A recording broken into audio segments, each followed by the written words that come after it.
Next ਸਾਡਾ topic ਹੈਗਾ ਜੀ ਵੋਲੀਅਮ ਐਂਡ ਕਪੈਸਿਟੀ। ਵੋਲੀਅਮ ਤੇ ਕਪੈਸਿਟੀ ਜਿਹੜੇ ਦੋ ਸ਼ਬਦ ਨੇ ਇਹਨਾਂ ਦੇ ਵਿੱਚ ਕੁਝ ਖਾਸ ਡਿਫਰੈਂਸ ਤੇ ਨਹੀਂ ਹੈਗਾ। ਠੀਕ ਹੈ, ਮੈਂ ਤੁਹਾਨੂੰ ਕਲੀਅਰ ਕਰਨ ਦੀ ਕੋਸ਼ਿਸ਼ ਕਰਦੀ ਹਾਂ ਕਿ ਵੋਲੀਅਮ ਕੀ ਹੁੰਦਾ। ਠੀਕ ਹੈ ਜੀ, ਵੋਲੀਅਮ ਦਾ ਮਤਲਬ ਹੁੰਦਾ ਹੈ ਕਿ ਕਿਸੇ ਆਬਜੈਕਟ ਦੇ ਵੱਲੋਂ ਕਿੰਨੀ ਸਪੇਸ ਜਿਹੜੀ ਆ ਉਹ ਘੇਰੀ ਜਾਂਦੀ ਹੈ। ਠੀਕ ਹੈ, ਕਿਸੇ ਆਬਜੈਕਟ ਦੇ ਵੱਲੋਂ ਜਿੰਨੀ ਸਪੇਸ ਆਕੂਪਾਈਡ ਮਤਲਬ ਜਿੰਨੀ ਸਪੇਸ ਉਹਦੇ ਵੱਲੋਂ ਘੇਰੀ ਜਾਂਦੀ ਹੈ। ਠੀਕ ਹੈ, ਕਿਸੇ ਦੂਸਰੇ ਆਬਜੈਕਟ ਵੱਲੋਂ ਉਹਨੂੰ ਅਸੀਂ ਵੋਲੀਅਮ ਕਹਿੰਦੇ ਹਾਂ। ਠੀਕ ਹੈ, ਕਪੈਸਿਟੀ ਦਾ ਕੀ ਮਤਲਬ ਹੈ? Capacity refers to the quantity that a container hold. Volume ਮਤਲਬ ਕਿ ਕੋਈ ਵੀ ਖੁੱਲੀ ਜਗ੍ਹਾ ਦਾ ਕਹਿ ਸਕਦੇ ਹੋ ਤੁਸੀਂ। ਠੀਕ ਹੈ, ਕਪੈਸਿਟੀ ਦਾ ਮਤਲਬ ਕੋਈ ਕੰਟੇਨਰ ਹੋ ਜਾਏ। ਫੋਰ ਐਗਜ਼ਾਮਪਲ ਜਿਵੇਂ ਸਾਡੇ ਕੋਲ ਇੱਕ ਬਾਊਲ ਹੈ। ਠੀਕ ਹੈ, ਬਾਊਲ ਦੀ ਕਪੈਸਿਟੀ ਜਿਹੜੀ ਆ ਉਹ ਹਾਫ kg ਹੈ, ਯਾਨੀ ਕਿ ਅੱਧਾ ਕਿਲੋ ਉਹਦੇ ਵਿੱਚ ਚੀਜ਼ ਆ ਸਕਦੀ ਹੈ। ਜੇਕਰ ਤੁਸੀਂ ਉਹਦੇ ਵਿੱਚ ਅੱਧਾ ਕਿਲੋ ਦੁੱਧ ਪਾਉਂਦੇ ਹੋ, ਠੀਕ ਹੈ, ਤੇ ਉਹ ਕੰਟੇਨਰ ਹੋਲਡ ਕਰੇਗਾ, ਯਾਨੀ ਕਿ ਉਸ ਕੰਟੇਨਰ ਵਿੱਚ ਅੱਧਾ ਕਿਲੋ ਦੁੱਧ ਆ ਜਾਏਗਾ। ਪਰ ਜੇਕਰ ਤੁਸੀਂ ਚਾਹੋ ਕਿ ਉਸ ਅੱਧਾ ਕਿਲੋ ਵਾਲਾ ਜਿਹੜਾ ਬਾਊਲ ਹੈ ਉਹਦੇ ਵਿੱਚ ਤੁਸੀਂ ਕਿਲੋ ਦੁੱਧ ਪਾ ਸਕੋ, ਤੇ ਪੋਸੀਬਿਲਿਟੀ ਨਹੀਂ ਹੈ। ਕਿਉਂ ਨਹੀਂ ਪੋਸੀਬਲ? ਕਿਉਂਕਿ ਉਹਦੀ ਜਿਹੜੀ ਕੁਆਂਟਿਟੀ ਹੋਲਡ ਕਰਨ ਦੀ ਕਪੈਸਿਟੀ ਹੈ ਉਹ ਕਿੰਨੀ ਹੈ? ਸਿਰਫ ਅੱਧਾ ਕਿਲੋ ਦੀ। ਠੀਕ ਹੈ ਜੀ, ਸੋ ਇਸ ਚੀਜ਼ ਨੂੰ ਅਸੀਂ ਕਪੈਸਿਟੀ ਕਹਿੰਦੇ ਹਾਂ। ਕਲੀਅਰ ਹੋ ਗਿਆ? ਵੋਲੀਅਮ ਦਾ ਮਤਲਬ ਕਿ ਜਿੰਨੀ ਉਹ ਜਗ੍ਹਾ ਘੇਰਦਾ ਹੈ। ਠੀਕ ਹੈ, ਕਪੈਸਿਟੀ ਮਤਲਬ ਉਸ ਕੰਟੇਨਰ ਦੇ ਵਿੱਚ ਤੁਸੀਂ ਕਿੰਨੀ ਚੀਜ਼ ਪਾ ਸਕਦੇ ਹੋ। ਇਸ ਤੋਂ ਇਲਾਵਾ ਇੱਕ ਐਗਜ਼ਾਮਪਲ ਕੰਸੀਡਰ ਕਰਦੇ ਹਾਂ। ਹੁਣ ਜਿਵੇਂ ਅਸੀਂ ਐਗਜ਼ਾਮਪਲ ਕੰਸੀਡਰ ਕਰਦੇ ਹਾਂ ਆਪਣੇ ਖਾਣ ਦੀ। ਠੀਕ ਹੈ, ਤੁਸੀਂ ਮੈਕਸੀਮਮ ਐਟ ਏ ਟਾਈਮ ਕਿੰਨੀ ਚੀਜ਼ ਖਾ ਸਕਦੇ ਹੋ। ਠੀਕ ਹੈ, ਜਿਹੜਾ ਤੁਹਾਡਾ ਸਟਮਕ ਹੈ ਉਹਦੀ ਜਿਹੜੀ ਸ਼ੇਪ ਉਹ ਵੀ ਇੱਕ ਕੰਟੇਨਰ ਵਰਗੀ ਹੈ। ਕੰਟੇਨਰ ਇਨ ਦਾ ਸੈਂਸ ਕਿ ਉਹਦੇ ਵਿੱਚ ਤੁਸੀਂ ਮਟੀਰੀਅਲ ਪਾ ਰਹੇ ਹੋ। ਠੀਕ ਹੈ, ਹੌਲੀ ਹੌਲੀ ਇਹਨਾਂ ਚੀਜ਼ਾਂ ਦਾ ਸਾਰੀਆਂ ਦਾ ਜੂਸ ਮਾਰ ਕੇ ਤੁਹਾਡੀ ਬੋਡੀ ਜਿਹੜੀ ਉਹਨੂੰ ਯੂਜ਼ ਕਰੇਗੀ। ਪਰ ਤੁਹਾਡੀ ਐਟ ਏ ਟਾਈਮ ਤੁਹਾਡੇ ਪੇਟ ਦੇ ਵਿੱਚ ਕਿੰਨੀ ਚੀਜ਼ ਜਾ ਸਕਦੀ ਹੈ। ਠੀਕ ਹੈ, ਮੈਕਸੀਮਮ ਫੋਰ ਐਗਜ਼ਾਮਪਲ ਤੁਸੀਂ ਕੰਸੀਡਰ ਕਰ ਲਓ ਕਿ ਤੁਸੀਂ ਐਟ ਏ ਟਾਈਮ ਕਿੰਨੇ ਗੁਲਾਬ ਜਾਮੁਨ ਖਾ ਸਕਦੇ ਹੋ। ਮੈਕਸੀਮਮ ਕਿੰਨੇ ਖਾ ਸਕਦੇ? ਐਟ ਏ ਟਾਈਮ 4 ਖਾ ਲਾਂਗੇ ਮੈਕਸੀਮਮ। ਠੀਕ ਹੈ, ਕਿਸੇ ਦੀ ਕਪੈਸਿਟੀ 5 ਦੀ ਵੀ ਹੋਏਗੀ, ਪਰ ਮੈਕਸੀਮਮ ਉਹ ਕਿੰਨੇ ਖਾ ਸਕੇਗਾ? ਕੋਈ ਇੱਕ ਟਾਈਮ ਇਸ ਤਰ੍ਹਾਂ ਦਾ ਆਏਗਾ ਜਿਹਦੇ ਵਿੱਚ ਜਾ ਕੇ ਉਹਦੀ ਖਾਣ ਦੀ ਕਪੈਸਿਟੀ ਖਤਮ ਹੋ ਜਾਏਗੀ। ਜਿਵੇਂ ਉਹ ਕਹੇਗਾ ਕਿ ਹੁਣ ਮੇਰਾ ਪੇਟ ਫੁੱਲ ਹੋ ਗਿਆ, ਹੁਣ ਮੈਂ ਹੋਰ ਜ਼ਿਆਦਾ ਨਹੀਂ ਖਾ ਸਕਦਾ। ਇਹਦਾ ਮਤਲਬ ਕਿ ਜਿਹੜਾ ਉਹਦਾ ਕੰਟੇਨਰ ਹੈ, ਯਾਨੀ ਕਿ ਉਹਦਾ ਜਿਹੜਾ ਸਟਮਕ ਹੈ ਉਹਦੇ ਵਿੱਚ ਹੋਰ ਮਟੀਰੀਅਲ ਪਾਉਣ ਦੀ ਜਿਹੜੀ ਸ਼ਮਤਾ ਆ ਉਹ ਖਤਮ ਹੋ ਚੁੱਕੀ ਹੋਈ ਹੈ। ਠੀਕ ਹੈ, ਦੈਟ ਇਜ਼ ਕਾਲਡ ਕਪੈਸਿਟੀ।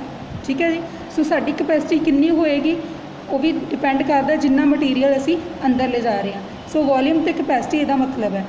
ਹੁਣ ਜਿਹੜੀਆਂ ਅਸੀਂ ਫਿਗਰਸ ਪਿੱਛੇ ਪੜ੍ਹ ਕੇ ਆਏ ਹਾਂ ਉਹਦੇ 'ਚ ਤੁਸੀਂ ਪੜ੍ਹਿਆ ਆ ਕੋਨ ਪੜ੍ਹਿਆ ਆ, ਕਿਊਬ ਪੜ੍ਹਿਆ, ਕਿਊਬॉइड ਪੜ੍ਹਿਆ, ਸਿਲੰਡਰ ਪੜ੍ਹਿਆ, ਸਫੀਅਰ ਪੜ੍ਹਿਆ, ਹੈਮੀਸਫੀਅਰ ਪੜ੍ਹਿਆ। ਇਸ ਐਕਸਰਸਾਈਜ਼ ਦੇ ਵਿੱਚ ਅਸੀਂ ਇਹਨਾਂ ਸਾਰਿਆਂ ਦੇ ਵੋਲੀਅਮ ਦੀ ਗੱਲ ਕਰਾਂਗੇ। ਠੀਕ ਹੈ ਜੀ, ਸੋ ਵੋਲੀਅਮ ਦੇ ਜਿੰਨੇ ਵੀ ਫਾਰਮੂਲੇ ਨੇ ਮੈਂ ਪਹਿਲਾਂ ਹੀ ਤੁਹਾਨੂੰ ਗਰੁੱਪ ਦੇ ਵਿੱਚ ਸੈਂਡ ਕਰ ਚੁੱਕੀ ਹਾਂ। ਅੱਜ ਸਿਰਫ ਅਸੀਂ ਉਹਨਾਂ ਵੋਲੀਅਮ ਫਾਰਮੂਲਾ ਨੂੰ ਯੂਜ਼ ਕਰਕੇ ਇਹ ਜਿਹੜੀ ਐਗਜ਼ਾਮਪਲਸ ਨੇ ਐਕਸਰਸਾਈਜ਼ 11.4 ਦੀਆਂ ਉਹਨਾਂ ਨੂੰ ਸੋਲਵ ਕਰਾਂਗੇ।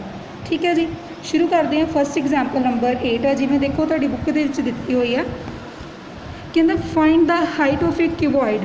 ਕਿਊਬॉइड ਦੀ ਹਾਈਟ ਤੁਸੀਂ ਫਾਈਂਡ ਆਊਟ ਕਰਨੀ। ਹੂਜ਼ ਵੋਲੀਅਮ, ਉਹਦਾ ਵੋਲੀਅਮ ਤੁਹਾਨੂੰ ਦਿੱਤਾ ਹੋਇਆ ਹੈ 275 centimetre cube and base area is 25 centimetre square. ਉਹਦਾ ਜਿਹੜਾ ਬੇਸ ਏਰੀਆ ਹੈ ਉਹ ਕਿੰਨਾ ਹੈ ਜੀ? 25 ਸੈਂਟੀਮੀਟਰ ਸਕੁਅਰ। ਹੁਣ ਦੇਖੋ ਕਿਊਬॉइड ਦੀ ਐਗਜ਼ਾਮਪਲ ਲੈਣ ਦੇ ਵਾਸਤੇ ਜਿਵੇਂ ਤੁਸੀਂ ਘਰ ਦੇ ਵਿੱਚ ਕੋਈ ਵੀ ਚੀਜ਼ ਲੈ ਲਓ, ਮੈਨੂੰ ਲੱਗਦਾ ਜਿਵੇਂ ਸਾਡੇ ਘਰਾਂ ਦੇ ਸਭ ਦੇ ਵਿੱਚ ਪੇਟੀਆਂ ਹੋਣਗੀਆਂ, ਟਰੰਕ ਹੋਣਗੇ, ਉਹ ਸਾਰੀ ਸ਼ੇਪ ਕਿਹੜੀ ਹੁੰਦੀ ਹੈ? ਕਿਊਬॉइड ਦੀ। ਠੀਕ ਹੈ ਨਾ, ਸੋ ਤੁਸੀਂ ਜੇਕਰ ਉਹ ਕਿਊਬॉइड ਨੂੰ ਕੰਸੀਡਰ ਕਰੋ, ਕਹਿੰਦਾ ਕਿ ਉਹਦਾ ਮੈਕਸੀਮਮ ਵੋਲੀਅਮ ਕਿੰਨਾ? 275 ਸੈਂਟੀਮੀਟਰ ਕਿਊਬ। ਉਹਦਾ ਬੇਸ ਏਰੀਆ ਜਿਹੜਾ ਉਹ ਟਰੰਕ ਹੈ ਜਾਂ ਪੇਟੀ ਹੈ ਜਾਂ ਕੋਈ ਵੀ ਫਰੂਟਸ ਵਾਲਾ ਤੁਹਾਡੇ ਕੋਲ ਬਣੀ ਹੋਈ ਪੇਟੀ ਹੋਏਗੀ, ਉਹਦਾ ਜਿਹੜਾ ਬੇਸ ਹੋਏਗਾ, ਮੈਂ ਪਿਛਲੇ ਵੀਡੀਓਜ਼ ਵਿੱਚ ਵੀ ਦੱਸਿਆ ਸੀ, ਜਿਹੜਾ ਕਿਊਬॉइड ਉਹ ਰੈਕਟੈਂਗਲ ਬੇਸ ਰੱਖਦਾ ਹੈ। ਠੀਕ ਹੈ, ਉਹਦਾ ਬੇਸ ਰੈਕਟੈਂਗੂਲਰ ਹੋ ਜਾਊਗਾ, ਯਾਨੀ ਕਿ ਆਹ ਕੀ ਦਿੱਤਾ ਹੋਇਆ? Area of rectangle. ਠੀਕ ਹੈ ਜੀ, ਇਹਨਾਂ ਨੇ ਲਿਖਿਆ ਹੋਇਆ volume of cuboid base area into height. ਠੀਕ ਹੈ, ਤੁਸੀਂ ਚਾਹੋ ਤਾਂ ਪੂਰਾ ਫਾਰਮੂਲਾ ਲਿਖ ਸਕਦੇ ਹੋ ਕਿ ਵੋਲੀਅਮ ਆਫ ਕਿਊਬॉइड ਕਿੰਨਾ ਹੁੰਦਾ ਹੈ? L into B into H over ਜਿਹੜੀ ਉਹਦੀ ਬੇਸ ਦੇ ਵਿੱਚ ਸ਼ੇਪ ਹੈਗੀ ਉਹ ਹੈਗੀ ਰੈਕਟੈਂਗਲ ਦੀ, ਯਾਨੀ ਕਿ ਲੈਂਥ ਇੰਟੂ ਬ੍ਰੈਡਥ। ਠੀਕ ਹੈ, ਹੁਣ ਉੱਪਰ ਵੋਲੀਅਮ ਹੈ ਅਤੇ ਨੀਚੇ ਕੀ ਹੈਗਾ? ਏਰੀਆ, ਕਿਉਂਕਿ ਸਾਨੂੰ ਏਰੀਆ ਹੀ ਗਿਵਨ ਹੈ। ਜਿਹੜਾ ਬੇਸ ਹੈ ਉਹ ਰੈਕਟੈਂਗਲ ਦੀ ਸ਼ੇਪ 'ਚ ਹੈ, ਰੈਕਟੈਂਗਲ ਦਾ ਵੋਲੀਅਮ ਨਹੀਂ ਹੁੰਦਾ, ਇਸ ਕਰਕੇ ਸਾਨੂੰ ਉਹਦਾ ਏਰੀਆ ਆਏਗਾ।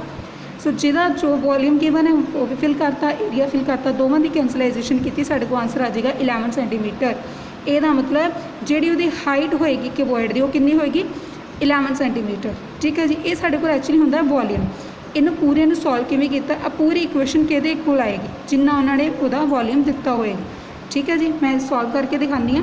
बिल्कुल ਉਹਦਾ वॉल्यूम ਦਿੱਤਾ ਹੋਇਆ वॉल्यूम ਦਾ ਫਾਰਮੂਲਾ ਹੁੰਦਾ ਹੈ L/B/H ठीक है जी। वो कितना ਦਿੱਤਾ ਹੋਇਆ 275 ਸੈਂਟੀਮੀਟਰ ਕਿਊਬ।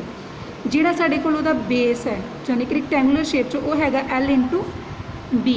ਜੇਕਰ ਤੁਸੀਂ L/B ਦੀ ਜਿੰਨੀ ਵੈਲਿਊ ਹੋਵੇ ਉਹ ਇੱਥੇ ਫਿਲ ਕਰ ਦਿਓ ਤਾਂ ਤੁਹਾਡੇ ਕੋਲ ਆਟੋਮੈਟਿਕਲੀ H ਆ ਜਾਏਗਾ। ठीक है, ਹੁਣ ਤੁਹਾਡੇ ਕੋਲ L/B ਦੀ ਵੈਲਿਊ ਕਿੰਨੀ ਦਿੱਤੀ ਹੋਈ ਹੈ? ਸਾਡੇ ਕੋਲ ਇਹਦੀ ਵੈਲਿਊ ਹੈਗੀ ਆ ਜੀ ਦੇਖੋ 25।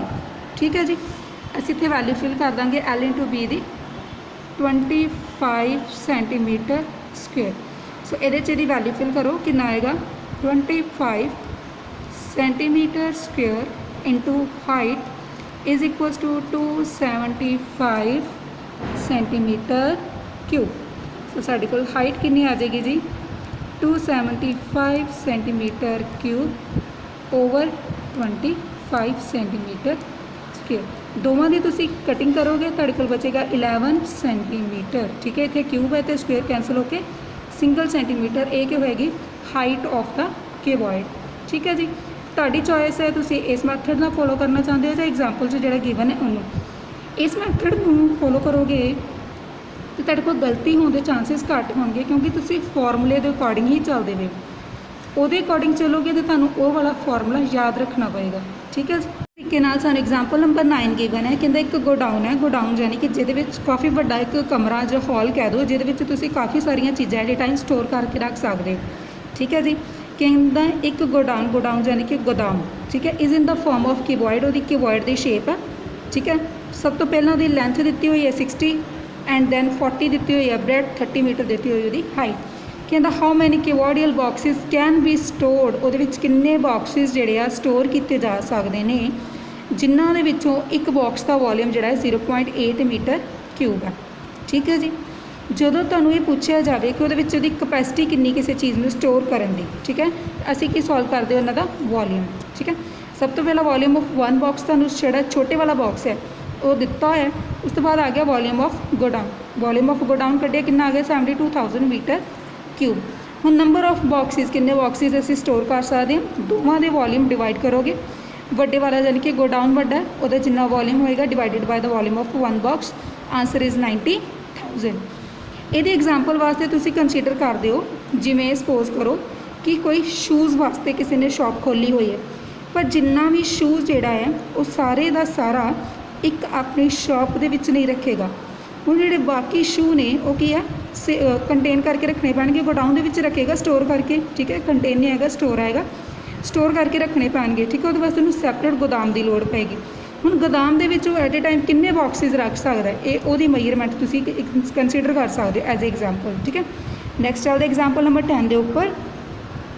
ਕਹਿੰਦੇ ਇੱਕ ਰੈਕਟੈਂਗੂਲਰ ਪੇਪਰ ਹੈ ਆਫ ਵਿਡਥ 14 ਸੈਂਟੀਮੀਟਰ। ਤੁਹਾਨੂੰ ਵੀ ਪਤਾ ਮੈਂ ਪਹਿਲਾਂ ਵੀ ਦੱਸਿਆ ਸੀਗਾ ਕਿ ਜੇਕਰ ਤੁਸੀਂ ਕਿਸੇ ਵੀ ਇੱਕ ਪੇਪਰ ਨੂੰ ਜਿਹੜਾ ਰੈਕਟੈਂਗੂਲਰ ਸ਼ੇਪ 'ਚ ਹੋਵੇ ਤੁਸੀਂ ਉਹਨੂੰ ਫੋਲਡ ਕਰੋ, ਉਹਦੇ ਕਾਰਨਰ ਨੂੰ ਕਾਰਨਰ ਦੇ ਨਾਲ ਮੈਚ ਕਰ ਦਿਓ ਯਾਨੀ ਕਿ ਉਹਦੀ ਹਾਈਟ ਦੇ ਅਕੋਰਡਿੰਗ ਚੱਲੋ। ਜਿਵੇਂ ਆਹ ਇੱਕ ਪੇਪਰ ਹੈ, ਇਹਦੀ ਹਾਈਟ 14 ਸੈਂਟੀਮੀਟਰ ਹੈ, ਆਹ ਵਾਲੀ ਪੂਰੀ ਦੀ ਪੂਰੀ ਸਾਈਡ ਨੂੰ ਇਸ ਪੂਰੀ ਦੀ ਪੂਰੀ ਸਾਈਡ ਦੇ ਨਾਲ ਜੋੜ ਦਿੰਦੇ ਹੋ ਤਾਂ ਤੁਹਾਡੇ ਕੋਲ ਆਹ ਵਾਲੀ ਫਿਗਰ ਬਣ ਜਾਏਗੀ। This is called cylinder. ਠੀਕ ਹੈ, ਉਹਨੇ ਕਿ ਇਹਦੀ ਵਿਡਥ ਹੈਗੀ 14 ਸੈਂਟੀਮੀਟਰ, ਇਹਦੀ ਵਿਡਥ 14 ਸੈਂਟੀਮੀਟਰ। ਇਹਦਾ ਮਤਲਬ ਜਿਹੜਾ ਇਹਦੇ ਤੋਂ ਸਿਲੰਡਰ ਬਣੇਗਾ ਉਹ ਕੀ ਬਣ ਜਾਏਗਾ 14 ਸੈਂਟੀਮੀਟਰ ਹਾਈਟ ਵਾਲਾ। ਠੀਕ ਹੈ, ਆਹ ਇਹਦੀ ਲੈਂਥ ਹੋਏਗੀ। ਠੀਕ ਹੈ ਨਾ, ਲੈਂਥ ਜਿਹੜੀ ਆ ਉਹਨੇ ਲੈਂਥ ਨਹੀਂ ਦਿੱਤੀ, ਉਹਨੇ ਕਿਹਾ ਸਿਲੰਡਰ ਦਾ ਰੇਡੀਅਸ 20 ਹੈ ਯਾਨੀ ਕਿ ਸਿਲੰਡਰ ਜਿਹੜਾ ਰੇਡੀਅਸ ਹੈ ਉਹਦਾ 20 ਸੈਂਟੀਮੀਟਰ ਹੈ। ਇਹਦਾ ਮਤਲਬ ਕਿ ਟੋਟਲ ਇਹਦੀ ਲੈਂਥ ਕਿੰਨੀ ਹੋ ਜਾਏਗੀ 40। ਠੀਕ ਹੈ ਨਾ, 20 ਸੈਂਟੀਮੀਟਰ ਜੇਕਰ ਰੇਡੀਅਸ ਹੈ ਤੇ ਇਹਦਾ ਡਾਇਆਮੀਟਰ ਕਿੰਨਾ ਹੋਏਗਾ 40 ਹੋਏਗਾ। ਸੋ ਇਹ ਕਿੰਨੀ ਹੋ ਜਾਏਗੀ 40। ਕਹਿੰਦਾ find the volume of the cylinder. Simple ਜਿਹਾ ਕੁਐਸਚਨ ਉਹਨੇ ਪੁੱਛਿਆ, ਸਿਲੰਡਰ ਦਾ ਵੋਲੀਅਮ ਤੁਸੀਂ ਫਾਈਂਡ ਆਊਟ ਕਰਨਾ। ਦੇਖੋ ਸਾਡੇ ਕੋਲ ਇਹਦਾ ਰੇਡੀਅਸ ਹੈਗਾ, ਸਾਡੇ ਕੋਲ ਇਹਦੀ ਹਾਈਟ ਵੀ ਹੈਗੀ ਹੈ ਤੇ ਸਾਨੂੰ ਪਤਾ ਵੋਲੀਅਮ ਆਫ ਸਿਲੰਡਰ ਦਾ ਫਾਰਮੂਲਾ ਕੀ ਹੁੰਦਾ ਹੈ πr²h। ਠੀਕ ਹੈ, ਜਸਟ ਵੋਲੀਅਮ ਆਫ ਸਿਲੰਡਰ ਦਾ ਫਾਰਮੂਲਾ ਲਿਖਣਾ। ਪਾਈ ਦੀ ਸਾਡੇ ਕੋਲ ਵੈਲਿਊ 22/7 ਉਹਨੇ ਗਿਵਨ ਦਿੱਤੀ ਹੋਈ ਸੀ, ਰੇਡੀਅਸ ਸਾਨੂੰ 20 ਆ ਗਿਆ, h ਆ ਗਿਆ 14, 7 2 14 ਕਰਕੇ ਦੀ ਕਟਿੰਗ ਕਰਕੇ ਸੋਲਵ ਕਰੋਗੇ ਤੁਹਾਡੇ ਕੋਲ ਰਿਕੁਆਇਰਡ ਵੋਲੀਅਮ ਆਫ ਸਿਲੰਡਰ ਆ ਜਾਏਗਾ। ਠੀਕ ਹੈ ਜੀ, ਨੈਕਸਟ ਐਗਜ਼ਾਮਪਲ ਤੇ ਚੱਲਦੇ ਹਾਂ ਜੀ। ਨੈਕਸਟ ਐਗਜ਼ਾਮਪਲ ਇੱਕ ਰੈਕਟੈਂਗੂਲਰ ਪੀਸ, ਫਿਰ ਗੱਲ ਉਹ ਰੈਕਟੈਂਗੂਲਰ ਪੀਸ ਦੀ ਕਰਦਾ ਪਿਆ ਜੀ। ਠੀਕ ਹੈ, 11 ਸੈਂਟੀਮੀਟਰ ਉਹਦੀ ਲੈਂਥ ਹੈ ਤੇ 4 ਸੈਂਟੀਮੀਟਰ ਉਹਦੀ ਬ੍ਰੈਡਥ ਹੈ। ਕਹਿੰਦਾ ਇਹਨੂੰ ਫੋਲਡ ਕੀਤਾ ਜਾਵੇ ਵਿਦਆਊਟ ਓਵਰਲੈਪਿੰਗ। ਓਵਰਲੈਪਿੰਗ ਦਾ ਮਤਲਬ ਹੁੰਦਾ ਪੇਜ ਦੇ ਉੱਪਰ ਪੇਜ ਨੂੰ ਜੋੜ ਦੇਣਾ। ਠੀਕ ਹੈ ਜੀ, ਕਹਿੰਦਾ ਓਵਰਲੈਪ ਕੀਤੇ ਬਗੈਰ ਤੇ ਫਿਰ ਤੁਸੀਂ ਫਾਈਂਡ ਆਊਟ ਕਰੋ कि ਜਿਹੜਾ ਇਹਦੇ ਤੋਂ ਸਿਲੰਡਰ ਬਣਿਆ ਉਹਦੀ ਹਾਈਟ 4 ਸੈਂਟੀਮੀਟਰ ਹੈ ਤਾਂ ਉਹਦਾ ਵੋਲੀਅਮ ਕਿੰਨਾ ਹੋਏਗਾ। ਸਿੰਪਲ ਜੀ ਗੱਲ ਹੈ। ਸਾਨੂੰ ਇਹਨੇ ਕੀ ਦਿੱਤਾ ਹੋਇਆ ਦਾ, ਆ ਕਿੰਨੀ ਦਿੱਤੀ ਹੋਈ ਉਹਦੀ ਲੈਂਥ ਦਿੱਤੀ ਹੈ, ਠੀਕ ਹੈ ਜੀ। ਕਿੰਨੀ ਹੈ 11 ਸੈਂਟੀਮੀਟਰ। ਸਾਨੂੰ ਸਭ ਤੋਂ ਪਹਿਲਾਂ ਇਹਦੇ ਥਰੂ ਕੀ ਫਾइंड आउट करना पएगा, रेडियस फाइंड आउट करना पएगा। ਜਿਹੜੀ ਪਿਛਲੇ ਆਪਾਂ ਇੱਕ ਐਗਜ਼ਾਮਪਲ ਕੀਤੀ ਹੈ ਉਹਦੇ 'ਚ ਮੈਂ 40 ਸੈਂਟੀਮੀਟਰ ਕਿਹਾ ਸੀਗਾ, ਐਕਚੁਅਲੀ 40 ਸੈਂਟੀਮੀਟਰ ਉਹਦਾ ਡਾਇਆਮੀਟਰ ਹੋਏਗਾ, ਠੀਕ ਹੈ ਜੀ, ਪਰ ਉਹਦਾ ਲੈਂਥ ਨਹੀਂ ਬਣੇਗੀ ਰੈਕਟੈਂਗਲ ਦੀ, ਠੀਕ ਹੈ। Sorry for that. ਕਹਿੰਦਾ let the radius of the cylinder is R, height ਕਿੰਨੀ ਹੈ h ਮੰਨ ਕੇ ਚੱਲਦੇ ਹਾਂ। ਪੈਰੀਮੀਟਰ ਫਾइंड आउट ਕੀਤਾ, ਠੀਕ ਹੈ। ਹੁਣ ਪੈਰੀਮੀਟਰ ਕਿਉਂ ਫਾइंड आउट ਕੀਤਾ, ਜੇਕਰ ਤੁਸੀਂ ਧਿਆਨ ਨਾਲ ਦੇਖੋ ਕਿ ਰੈਕਟੈਂਗਲ ਦੀ ਆਹ ਵਾਲੀ ਜਿਹੜੀ ਸਾਈਡ ਹੈ ਨਾ ਇੱਦਾਂ ਪੂਰੀ ਦੀ ਪੂਰੀ, ਠੀਕ ਹੈ ਨਾ, ਯਾਨੀ ਕਿ ਰੈਕਟੈਂਗੂਲਰ ਪੀਸ ਹੈ ਉਹਦੀ ਆਹ ਸਾਈਡ ਕਿੰਨੀ ਹੈਗੀ ਆ 11 ਸੈਂਟੀਮੀਟਰ, ਆਹ ਹੈਗੀ ਆ 4 ਸੈਂਟੀਮੀਟਰ। ਇਹਦਾ ਮਤਲਬ ਕਿ ਜਿਹੜਾ ਇਹ ਤੋਂ ਸਿਲੰਡਰ ਬਣੇਗਾ, ਆਹ ਵਾਲੀ ਚੀਜ਼ ਨੂੰ ਫੋਲਡ ਕਰਕੇ ਸਿਲੰਡਰ ਬਣੇਗਾ, ਉਹਦੀ ਉੱਪਰਲੀ ਸ਼ੇਪ ਬਣੇਗੀ ਸਰਕਲ ਦੀ, ਠੀਕ ਹੈ। ਤੇ ਸਰਕਲ ਜਿਹੜਾ ਪੈਰੀਮੀਟਰ ਉਹ ਕਿੰਨਾ ਹੁੰਦਾ ਹੈ 2πr। ਇਹਦਾ ਨਾਲ ਜਿਹੜੀ ਉੱਪਰ ਵਾਲੀ ਚੀਜ਼ ਹੈ ਉਹ ਕੀ ਬਣਾਉਂਦੀ ਹੈ ਪੈਰੀਮੀਟਰ ਆਫ ਦਾ ਸਰਕਲ, ਉਹ ਕੀ ਬਣੇਗੀ 2πr। ਓਕੇ, ਇਹਦੇ ਕੋਲ ਹੋ ਜਾਏਗਾ 11 ਦੇ, ਸੋ ਰੇਡੀਅਸ ਕਿੰਨਾ ਆ ਜਾਏਗਾ 7/4, ਠੀਕ ਹੈ। ਹੁਣ ਤੁਸੀਂ volume of cylinder easily find out ਕਰ ਸਕਦੇ ਹੋ 22/7, 7/4, 7/4 × 4। ਇਹਦੀ ਕਟਿੰਗ ਕਰ ਦਿਓ, ਆਂਸਰ ਆ ਜਾਏਗਾ 38.5 ਸੈਂਟੀਮੀਟਰ ਕਿਊਬ। ਇਹਨਾਂ ਨੂੰ ਡੈਸੀਮਲ 'ਚ ਕਨਵਰਟ ਨਾ ਕਰਿਓ, ਡੈਸੀਮਲ 'ਚ ਕਨਵਰਟ ਕਰਨ ਦੇ ਨਾਲ ਸਮ ਜਿਹੜਾ ਥੋੜਾ ਟਫ ਹੋ ਜਾਏਗਾ, ਕੈਲਕੂਲੇਸ਼ਨ ਮੁਸ਼ਕਿਲ ਹੋ ਜਾਣਗੀਆਂ। ਸੋ ਜੇਕਰ ਰੇਡੀਅਸ 7/4 ਹੈ ਤੁਹਾਨੂੰ 7/4 ਹੀ ਕੰਸੀਡਰ ਕਰ ਲਓ। ਪੂਰਾ ਸੋਲਵ ਕਰਨ ਤੋਂ ਬਾਅਦ ਜੋ ਬਚਦਾ ਆਂਸਰ ਉਹਨੂੰ ਡਿਵਾਈਡ ਕਰਕੇ ਤੁਸੀਂ ਡੈਸੀਮਲ 'ਚ ਕਨਵਰਟ ਕਰ ਸਕਦੇ ਹੋ। ਜਿੰਨੀਆਂ ਆਪਾਂ ਅੱਜ ਐਗਜ਼ਾਮਪਲ ਕੀਤੀਆਂ ਸਾਰੀਆਂ ਬੇਸਡ ਨੇ 11.4 ਐਕਸਰਸਾਈਜ਼ ਨਾਲ, ਠੀਕ ਹੈ ਜੀ। ਤੁਹਾਨੂੰ ਮੈਂ ਦਿਖਾ ਰਹੀ ਹਾਂ ਵਿਊ ਵੀ 11.4 ਦਾ, ਠੀਕ ਹੈ।